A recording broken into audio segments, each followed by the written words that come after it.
Hello sa inyo mga ka-viewers. Ako nga pala ngayon ay may papalitan na LCD ng cellphone kasi siya ay basta. Ayan, sisimula na tayo. Ayan at nilinis na natin yung gilid ng pinakalisan ng LCD para ma-sure natin na hindi siya kakawang at fit na fit. Kailangan alisin yung mga lumang glue para maganda quality at hindi kawang. At yan, umaris ko, itetesting ko na yung bagong LCD, kinabit ko na yung kanyang power and then yung kanyang battery. Kailangan muna pasing testingin ng LCD bago siya ikabit, i-fix. Ayan. Nung mutes nabuhay natin, ayan, nabuhay naman siya.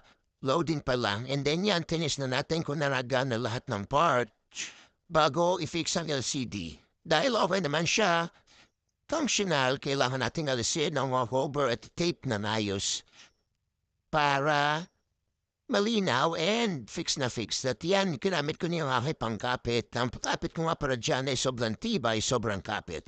Nilagyan ko ang gilid and then sa Phoenix kasama yung mga tornilyo.